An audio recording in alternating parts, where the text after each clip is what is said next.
আমরা আরেকটা ভয়াবহ দুর্যোগের মুখোমুখি হয়েছি এবং বলা চলে যে এরকম দুর্যোগের সামনে আমরা বহুকাল পড়িনি।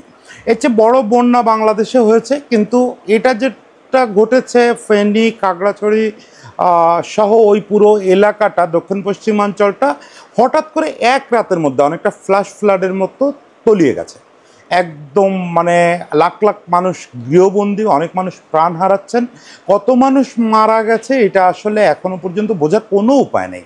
আসলে এই পানি নামার পরে আমরা বুঝতে পারবো যে দুর্যোগের ভয়াবহ চিত্রটা কী। তো এই অবস্থায় আসলে আমার কাছে যেটা মনে হচ্ছে যে প্রতিটা দুর্যোগ বাঙালি যেটা প্রমাণ করে, সেই জিনিসটা আরেকবার প্রমাণিত হচ্ছে যে এই বাংলাদেশে বহু মত, বহু পথ, অনেক রকম আছে, মতভিন্নতা আছে, পথভিন্নতা আছে, কিন্তু শেষ পর্যন্ত যখন আমরা কোনো ক্রাইসিসের মুখোমুখি হই তখন আমরা বাংলাদেশিরা প্রুভ করতে পারি যে আমরা সবাই হাতে হাত রেখে লড়াই করতে পারি। আমি একটু আগে সকালে বাসা থেকে বেরোছিলাম, তো দেখলাম যে আমাদের এখানে ছোট একটা কলেজ আছে, কলেজের বাচ্চারা হচ্ছে অল্প করে টাকা কালেকশন করতেছে, ওরা কোনো একটা সংস্থার মাধ্যমে এটা ফেনী, কুমিল্লা এদিকে পাঠাবে। তো ইন্টারেস্টিং হচ্ছে, আমি যেটা অনেকক্ষণ দাঁড়ায় দেখলাম যে কারা টাকা দিচ্ছেন। টাকা তো যারাই যাচ্ছেন পথ দিয়ে প্রায় সবাই দিচ্ছেন, সবচেয়ে বেশি টাকা দিচ্ছেন হচ্ছে রিক্সাওয়ালারা। ও কেউ 10 টাকা, কেউ 5 টাকা, মানে এই লোকগুলোর কাছে 10 টাকার গুরুত্ব কিন্তু আপনার কাছে বা আমার কাছে 1000 টাকার যে গুরুত্ব প্রায় একই রকম। ও ফলে বুঝতেই পারছেন যে মানুষ কোন জায়গা থেকে এই কাজটা করছে। আমি যেটা বলতে চাই যে আমার অঙ্গনের কথা বলতে চাই যে এই সময়ে আমার ক্রীড়াঙ্গনের লোকজনও কিন্তু বসে নেই, খুবই অস্থিরতায় ভুগতেছেন তারা এবং সর্বোচ্চ চেষ্টা করতেছেন যে কিভাবে এই জিনিসটায় কোনো না কোনোভাবে অংশ নেওয়া যায়।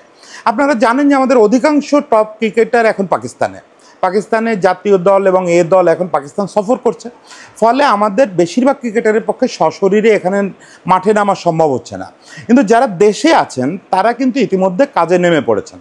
প্রথমে আমি বলি যে আমাদের সোহান, কাজী নুরুল হাসান সোহান, ওর কথা আপনারা জানেন। ছাত্র অভ্যুত্থানেও যেমন রাস্তায় ছিল, মিছিল করেছে, গোলাগুলির সামনে পড়েছে, ঠিক একই রকম আবার এই বন্যার সময় কিন্তু ওর বন্ধুদের নিয়ে মাঠে নেমে পড়েছে। ওরা দুই ফেজে কাজ করছে। এক হচ্ছে ওদের একটা বন্ধুদের গ্রুপ অলরেডি ফেনীতে চলে গেছে, ওরা স্পিড বোর্ড এবং খাবার অন্যান্য ত্রাণ সংগ্রহ করে কাজে লেগে পড়েছে। সোহান ঢাকায় বসে যেটা করছে, সোহান চেষ্টা করছে হচ্ছে যে কয়েকটা ফ্রাঞ্চাইজিকে মিলিয়ে একটা বড় ধরনের কালেকশন করা যায় কিনা, এবং একই সঙ্গে আমি জানি না এটা রিয়েলিস্টিক কিনা যে আমাদের যে বেসরকারি হেলিকপ্টারগুলো আছে এই হেলিকপ্টারগুলোকে ত্রাণ কাজে লাগানো যায় কিনা, এখনও সোহান বা আমি কেউ পরিষ্কার না। কিন্তু ওরা চেষ্টা করছে, যেহেতু ওদের সঙ্গে বসুন্ধরা গ্রুপের একটা সম্পর্ক আছে, বসুন্ধরা গ্রুপের অনেকগুলো হেলিকপ্টার আছে, তো সোহান চেষ্টা করছে তাদের কনভিন্স করে ওই হেলিকপ্টারগুলোকে তাদের উদ্যোগে সে লাগানো যায় কিনা, কাজে লাগানো যায় কিনা। সোহান কালকে আমাকে যেটা বলছিল যে দাদা, খাবার দাবার সংগ্রহ এটা করার মতো বহু লোক আছে এবং হচ্ছেও, কিন্তু মূল দরকার হচ্ছে যে লোকগুলোরে রেস্কিউ করা। লাখ লাখ মানুষ আটকে গেছে, আক্ষরিক অর্থে আর কিছুক্ষণ গেলে এই লোকগুলোকে আর প্রাণেই বাঁচানো যাবে না, পানি এত দ্রুত বাড়ছে। যদিও আজকে ভোরে একটা সুখবর পেয়েছে যে পানি ওই আপনার কোনো জায়গায় পরশুরাম বা এরকম কোনো জায়গায় একটু একটু করে পানি কমা শুরু করেছে। এটা ভালো খবর, আবার একই সঙ্গে এটা খুব বিপজ্জনক খবর, কারণ এতে কিন্তু স্রোতের গতি বাড়বে এবং ধ্বংসলীলা বাড়বে। যত পানির জোরে নামবে তত ধ্বংসলীলা বাড়বে, এটাও আমাদের মাথায় রাখতে হবে, এবং উদ্ধার কাজ আরও খুব কঠিন হয়ে উঠবে। কারণ এই ভয়ানক পানির স্রোতের ভিতরে আমাদের বেশিরভাগ উদ্ধারকর্মী তো ওইভাবে ট্রেনিং প্রাপ্ত না। ফোর্সের লোকেরা আছেন, সেনাবাহিনী আছেন, অন্যান্য ফোর্স আছে, কিন্তু যারা স্বেচ্ছাসেবক হিসেবে যাচ্ছেন তারা বেশিরভাগই ট্রেনিং প্রাপ্ত না। ফলে তাদেরকে বলবো আপনারা আপনাদের জীবনের প্রতি একটু লক্ষ্য রাখবেন, কারণ এই জায়গাটা কিন্তু অন্য কোনো বন্যার মতো না, স্থির বন্যার পানি না। সিলেটে আপনারা যেটা দেখছেন ওরকম না, এখানে কিন্তু রুদ্র রূপ ধারণ করছে একদম পানি, ফলে ওইটা একটু খেয়াল রাখবেন। এবং খুবই ডিস্ট্রাকটিভ একটা অবস্থায় যেটা বলতেছিলাম যে আমাদের ক্রীড়াঙ্গনের লোকেরা বসে নেই, বিভিন্ন সংগঠন, ক্রীড়া সংগঠন নিজেদের মধ্যে টাকা সংগ্রহ করে ইতিমধ্যে ফেনীতে রওনা দিয়েছে। গতকালকে আমাদের ক্রীড়ামন্ত্রী, ক্রীড়া উপদেষ্টা আসিফ আহমেদ দুটো ঘোষণা দিয়েছেন। একটা হচ্ছে যে বাংলাদেশে যে প্রায় 2000 সম্ভবত 1850টা স্বেচ্ছাসেবা সংগঠন আছে, সমাজসেবা অধিদপ্তরের নিবন্ধিত, এই সংগঠনগুলোর প্রতি উনি আহ্বান জানিয়েছেন যে আপনারা যে যা পারেন তাই নিয়ে আপনারা ফেনী সহ ওই এলাকায় উদ্ধার কাজে হাত দেন।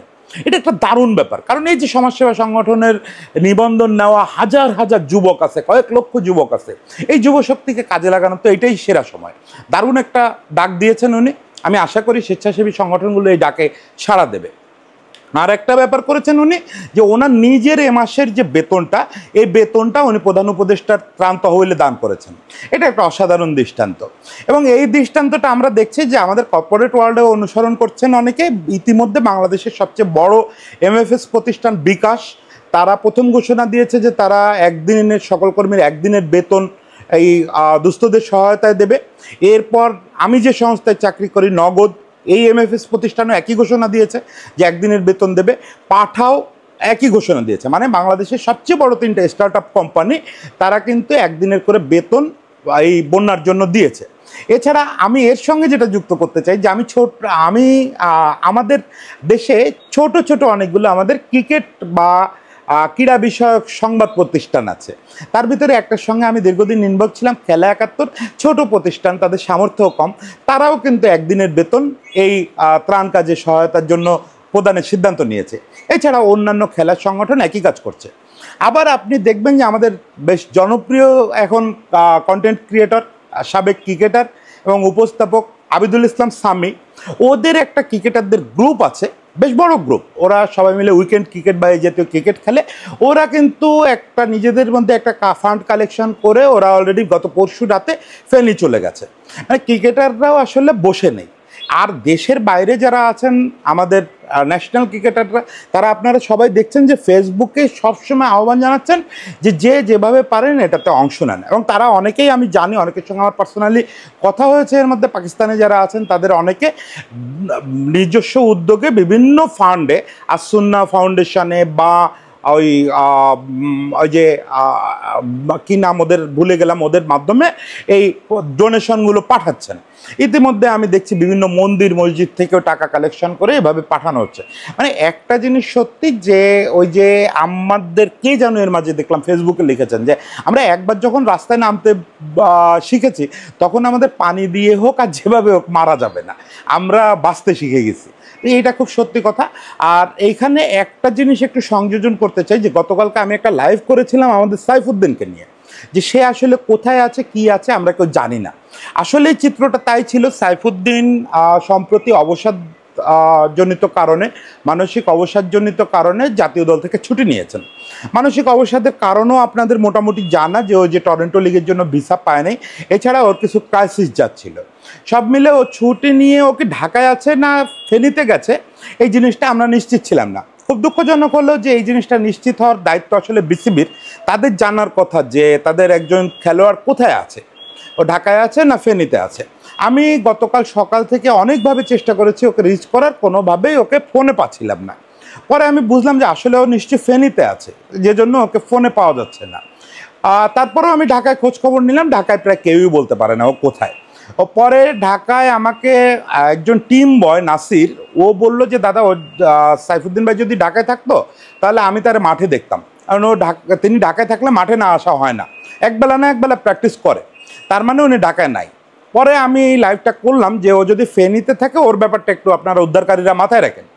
রাতে আমাকে ওদের আন্ডার-19 টিমমেট আলাউদ্দিন আমার সঙ্গে যোগাযোগ করে বলল যে দাদা, সাইফুদ্দিনের অবস্থা হচ্ছে এই। সেই অবস্থাটা কি, সাইফুদ্দিন হচ্ছে একটা শহরে একটা বাসায় থাকে, ওর মূল যে ছাগলনাইয়ার বাড়ি সেটা একদম গেছে, মানে পুরো তলায় গেছে। ওইখানে একটা খামার করছিল, সেটা তলায় গেছে। ওইখানে একটা একাডেমির মতো করছিল, ওটাও তলায় গেছে। একদম সর্বস্ব চলে গেছে ওর, মানে ওর অরিজিনাল বাড়ি যেটা, ওখানে আর কিচ্ছু নেই, সব কিছুর উপরে এখন কয়েক ফুট পানি।